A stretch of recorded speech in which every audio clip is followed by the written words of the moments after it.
bunyi mayat masuk surau sholat. Hati-hati Pak, makanya Pak, Bapak sholat sendiri ya. Bapak Ibu sholat sendiri di rumah. Itu kalau khusyuk, kau khusyuk. Khusyuk itu tidak ingat apa-apa kecuali ingat Allah. Itu pahalanya cuma 1. Tapi kalau kita sholat sendiri di rumah, tidak ingat Allah, ngayal kemana-mana, sholatnya tidak diterima, rugi.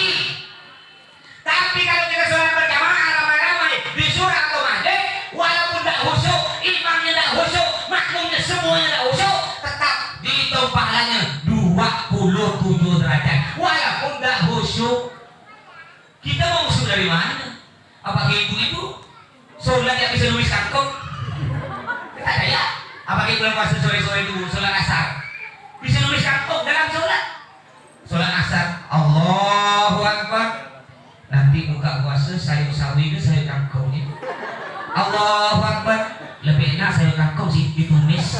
Sami Allah liman hamidah, campur belacan sedikit agak enak lagi. Assalamualaikum warahmatullahi wabarakatuh. Jadi tumis kangkung jadi. Gimana sholat ini oleh Allah kan diterima? Sholatnya bukan dengan Allah, ingat kangkung.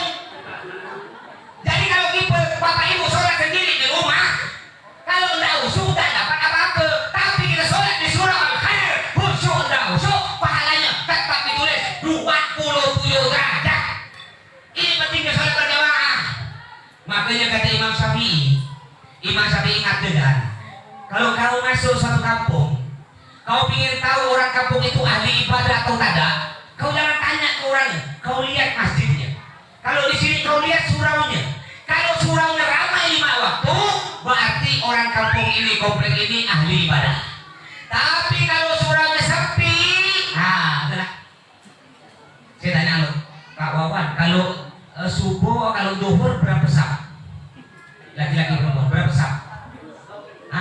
1 sah. Asar? Subuh? 1. Kalau subuh udah deras, petir, mati lampu berapa sah?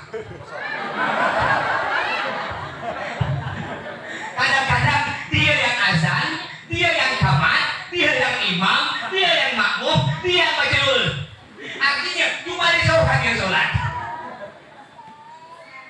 Ini pentingnya sholat berjamaah. Jadi kunci Bapak Ibu, miftah kata Nabi tadi, miftah hujjah dari sholat. Kunci surga ialah sholat. Banyak orang sekarang ini, mohon maaf, banyak orang sekarang ini enteng sholat. Ketika tak berduit, belum jadi pegawai negeri, belum punya kerja, banyak utang, masya Allah, rajin ke surau. Jam 3 subuh udah pergi ke surau. Ketika banyak utang, banyak masalah, kelainan bini, kelainan suami, larinya ke surau, ke masjid. Tapi ketika sudah kaya, uang miliaran, tanah hektaran, Allah dilupakan. Baru punya motor berseribu kabur setelah sholat. Baru punya Avanza second setelah sholat. Oh Pak, lebih kaya mana kita dengan Nabi Sulaiman? Kan ada lagu Nabi Sulaiman kaya, tapi beliau sholat. Nabi Sulaiman kaya, tapi beliau sholat. Tahu gak Nabi Sulaiman? Saking kayanya, beliau punya gudang. Bukan rumah, gudang. Yang namanya gudang besar.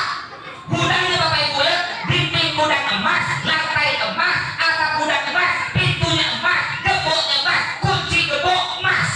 Kalau mau buka gembok tersebut, kuncinya harus dipegang 5 orang dan isi gudang emas.